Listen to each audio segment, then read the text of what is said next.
so that people know who you are and what we are doing together. Melissa is an experienced mid market and enterprise SaaS seller at Deal who leverages videos throughout her sales process. Melissa developed her video prospecting strategies as an enterprise and mid market SaaS seller.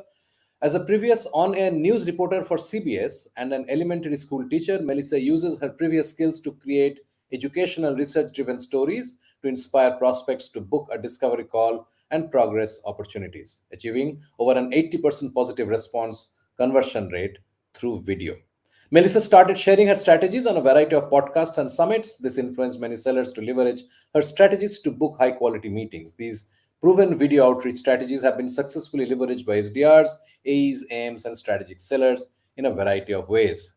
In our session today, you will learn how to research and craft compelling scripts for your video outreach. You will learn how to identify your top tier accounts, the personas you will target, and leverage research to persuade your audience. This is ideal for a new logo and expanding accounts. Over to Melissa. Thank you so much. So yes, we'll dive right into this. There's a lot to learn, a lot to cover in just a few minutes.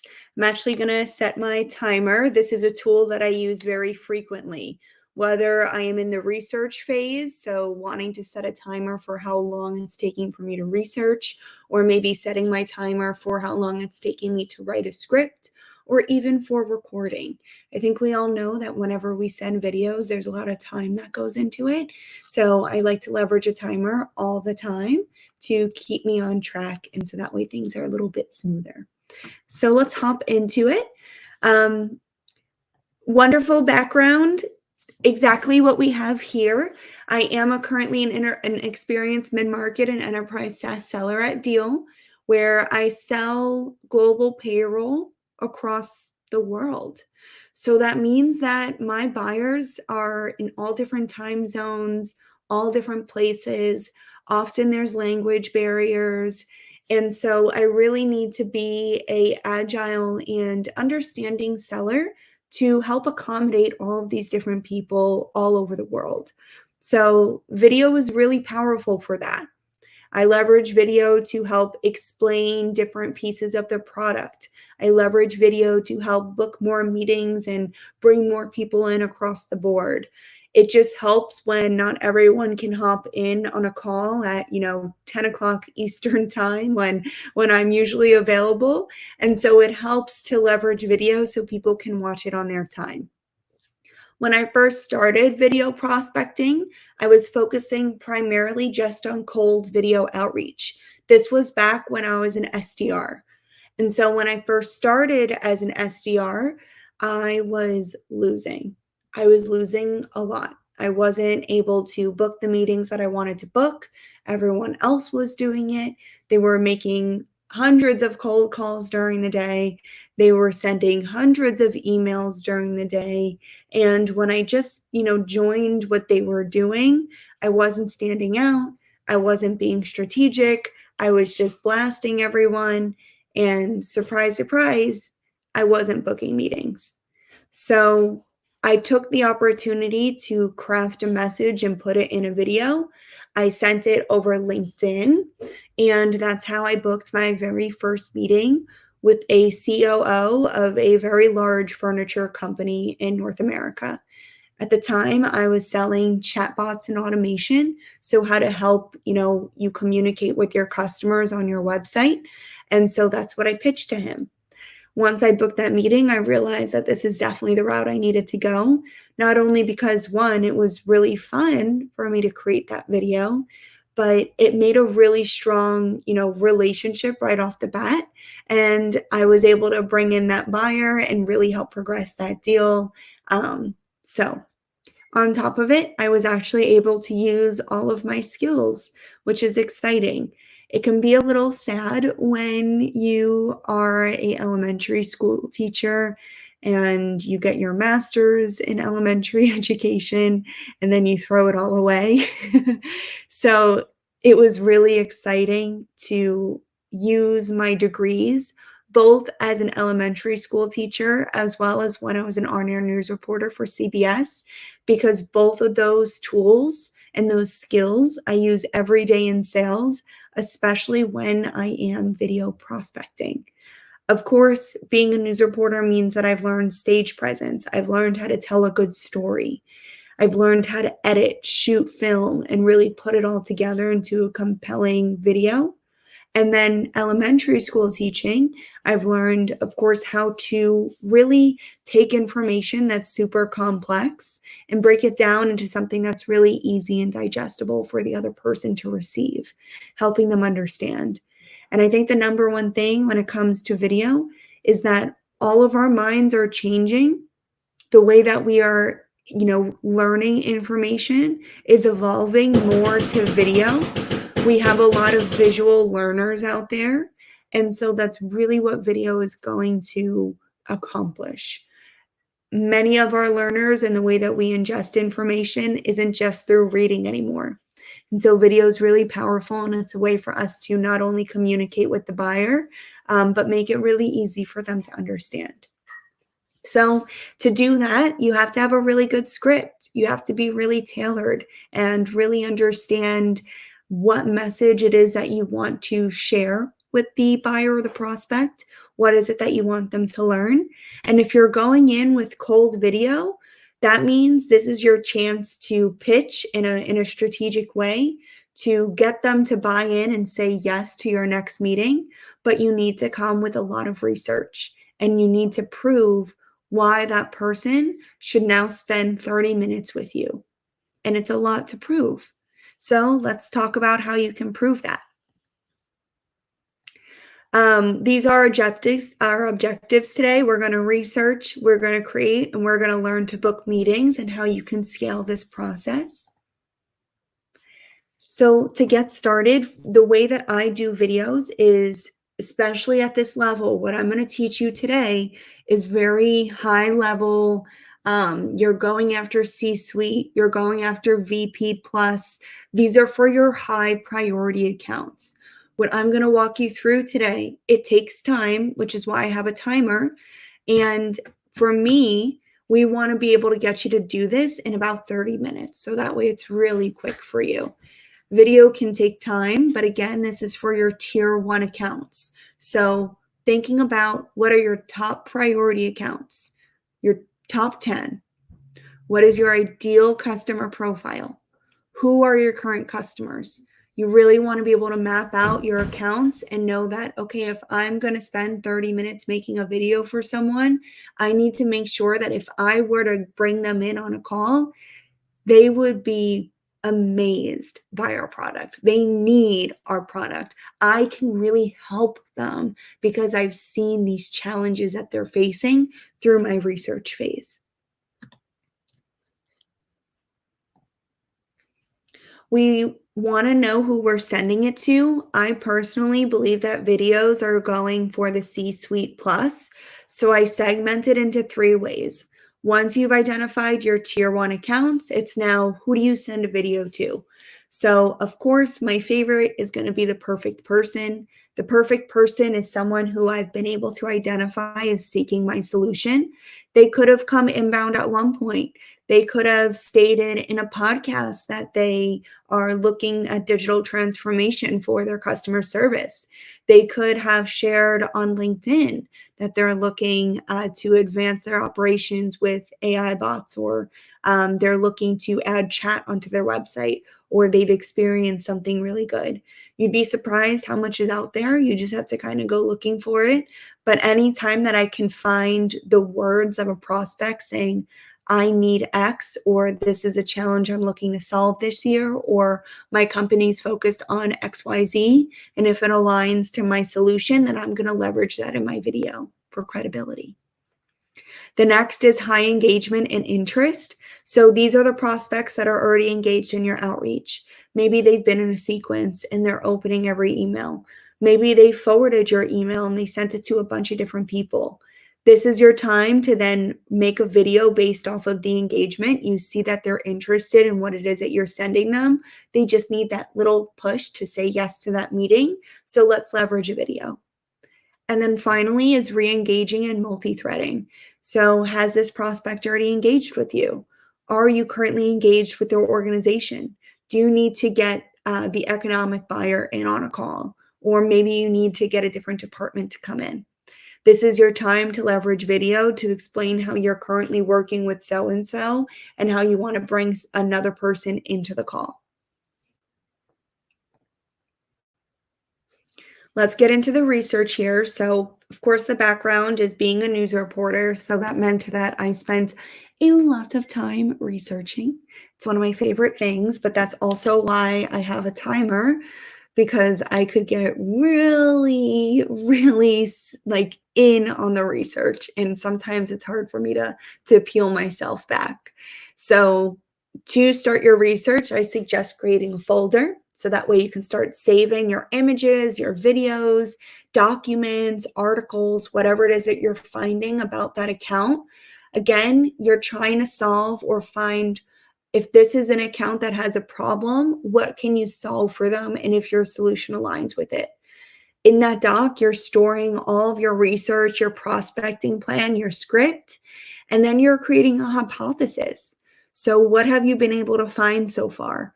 Maybe you read, what I sell today is global payroll. So maybe I see on Glassdoor a company, a website that shows company reviews by their employers. Maybe I read on Glassdoor that their global payroll managers are overworked. Maybe they're hiring a lot of global payroll managers. Maybe they have just opened up an entity in Italy, which is a really complex place to run payroll. There's a lot of compliance challenges there. All of that I'm saving into my articles, and I'm starting to identify and create a hypothesis here. I'm looking at the research and I'm saying, wow, it seems like this company has expanded into Italy, but they haven't hired any full-time employees yet. I'm wondering if they're having difficulty being able to create payroll in Italy, because I know it's a complex place. So maybe that's how I'll start it off. When you're researching, you're going to start to identify your go-to places. When I was selling chat, something that was really important to me was going on SimilarWeb and being able to identify how many or how much volume a company has on their website. Because the more volume on their website means most likely the more inquiries they're getting, the more questions they might be getting. I also would call up their customer support to see how long it took for them to answer, right? That length and time, if it took them 15 minutes to get someone on the phone, we could have been using a bot to handle that conversation. So all of these things, whatever it is that you're selling, you start to learn your go-to places, and it just gets faster and faster and faster. Then once you found evidence, you're going to start to identify at the account level who really cares about this and who's responsible for solving it. You're really looking for a change maker. Again, this is a very research-driven approach. So you want to make sure you're doing this for your top tier accounts. By using this framework and doing this research, I've been able to break into some of the largest brands: Abercrombie & Fitch, Big Lots, Blue Nile, the Diamond Company. All of those, I booked meetings with C-suite executives just through sending a video. I didn't blast them with a million emails or LinkedIn messages. I was hyper strategic.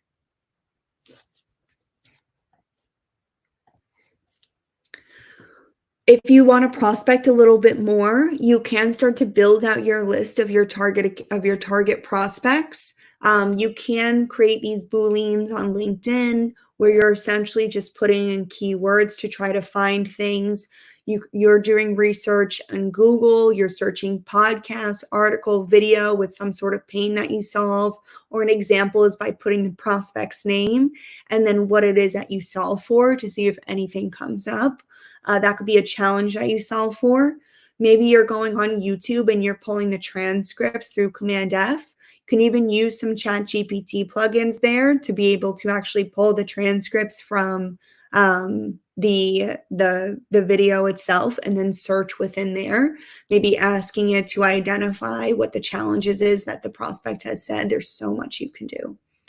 And then as you're doing this research and identifying who it is you're going to send these videos to, you're taking screenshots, you're grabbing quotes, you're storing all of this in your documents. So you're saving it all.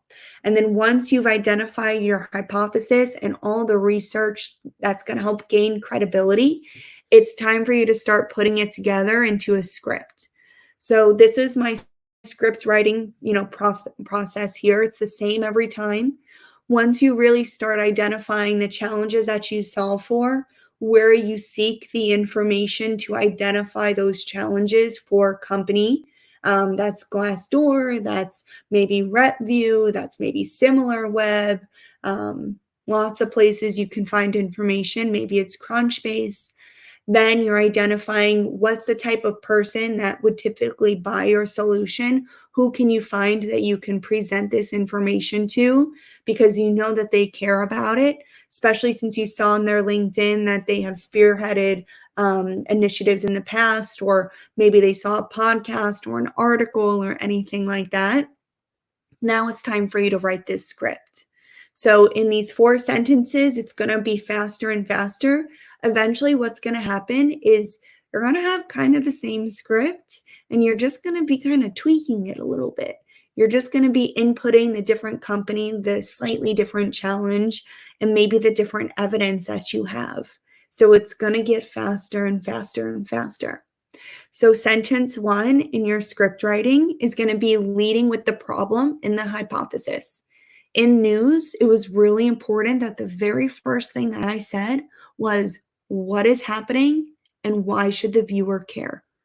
Everyone's busy. People are, they're scrolling on their phones, their dog is barking, they're trying to hop on another meeting, they have a million things coming at you at once. So the first sentence needs to hook them so that way they continue to watch the rest. And let's be honest here, your videos need to be short, 60 to 90 seconds, nothing longer. So it's got to be concise. What is happening to the company and why should they care?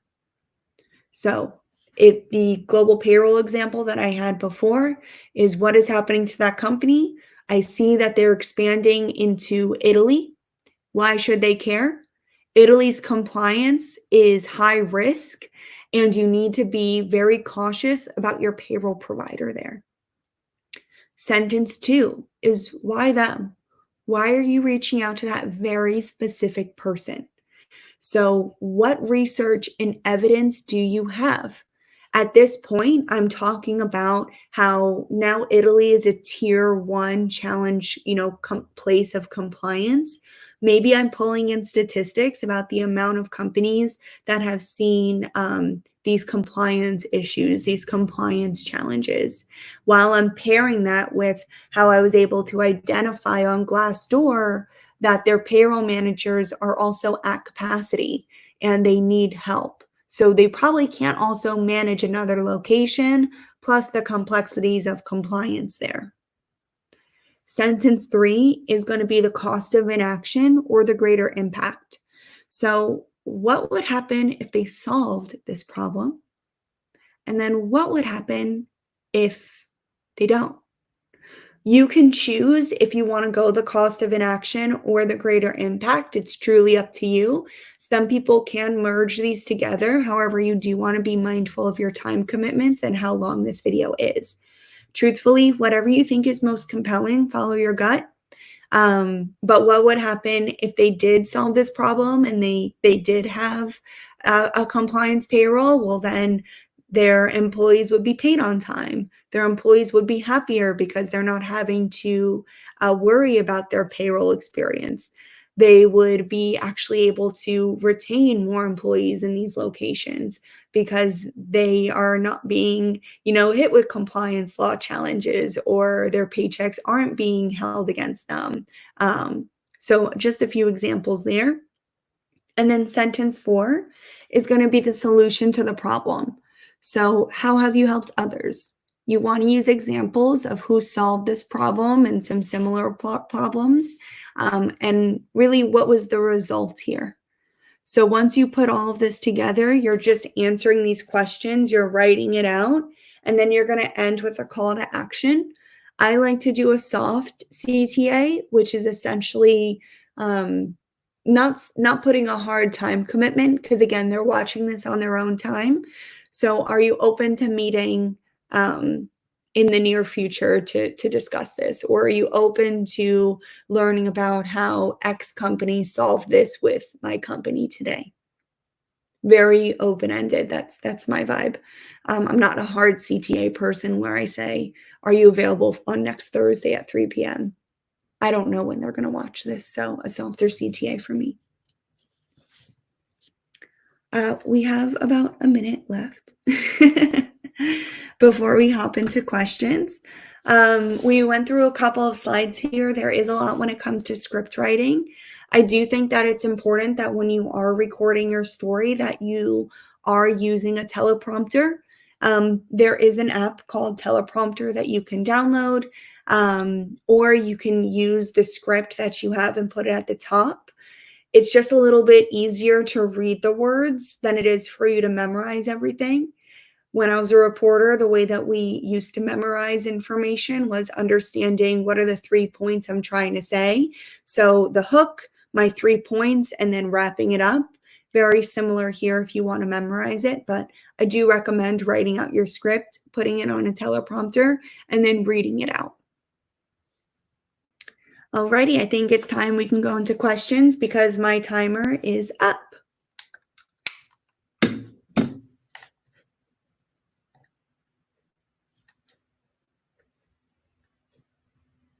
Alrighty, so we have a question here that says number of seconds, videos versus leads.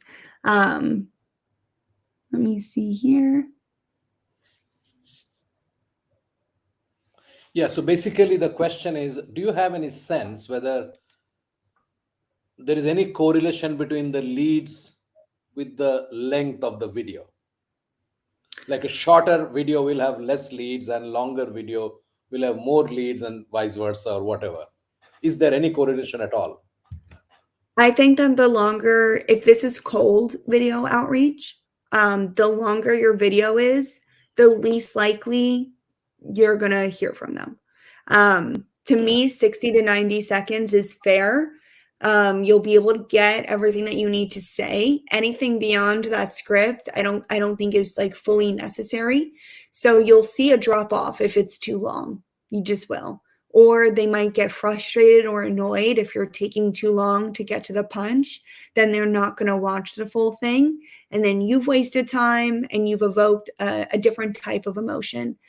Truthfully, video evokes emotions, right? That was the purpose in reporting, is you want the viewer to feel something. You want them to feel that they need to donate to that charity. You want them to feel that they need to, feel empowered by whatever it may be happening.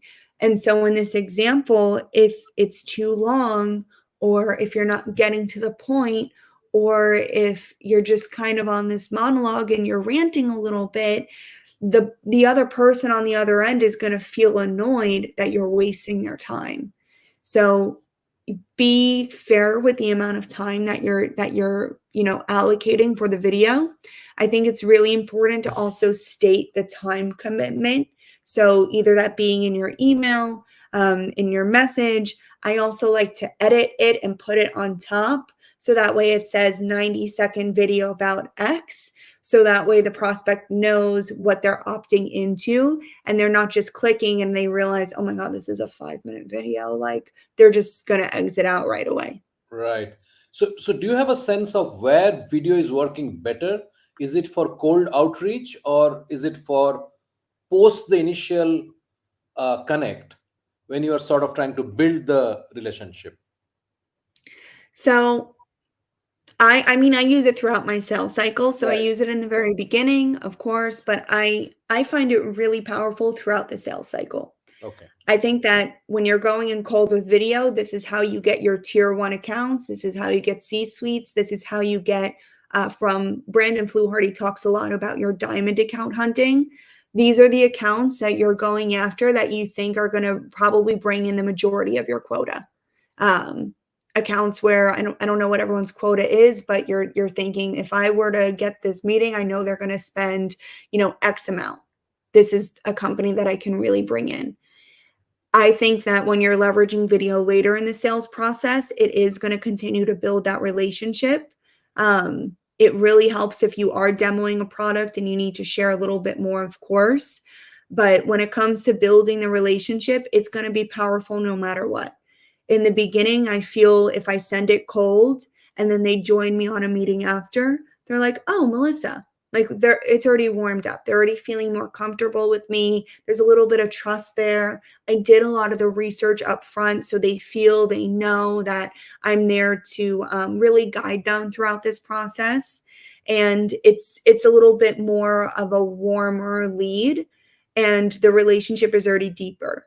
If we've started with video, then I'm going to continue to use video throughout our process, unless they explicitly said, Melissa, we're not interested in the videos. Like, thanks though. Like, we'll keep going. So typically, how many videos are you able to do? I mean, obviously, a lot of work goes into the research. That's the key. That's really what your session is also about. That you need to do the research. Need to. I mean, while you say that it gets easier because you have a format and so on and so forth, you get used to it. In your case, how many videos are you able to make in a day? Or do you do that like that, or are you doing it like once a week? How does it work for you? So I tell people starting off, if you're going to go this route of cold video outreach, to do one a week. That's it. Like, choose one tier 1 account. There's only so many tiers. And, just focus on one a week until you start to build your stamina. You start getting faster with it. Things start clicking. You start seeing results as well.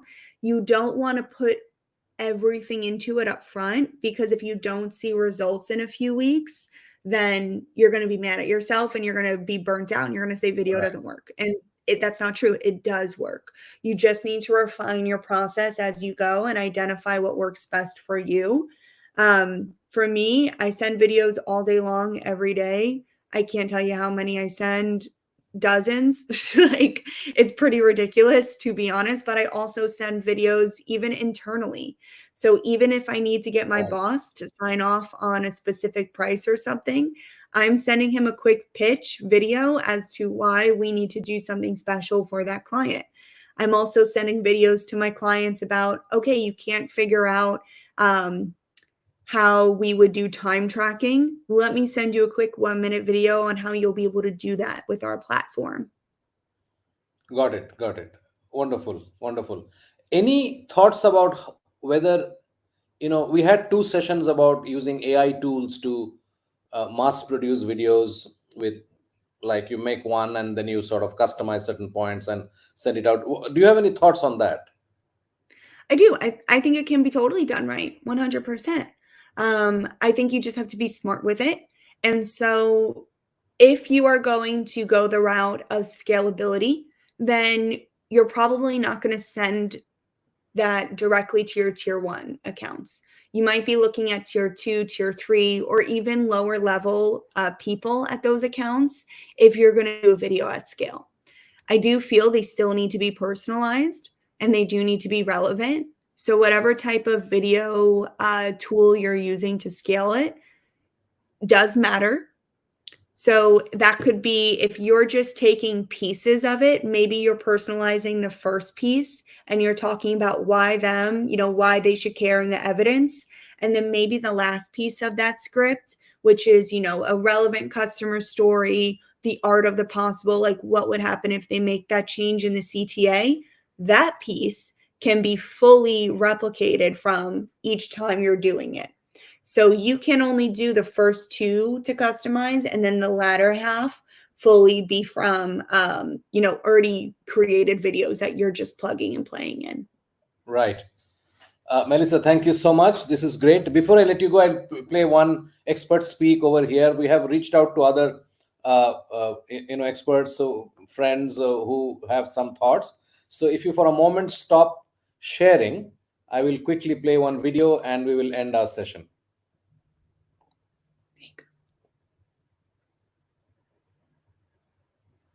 This is Fred Kopstek. I don't know whether you know him.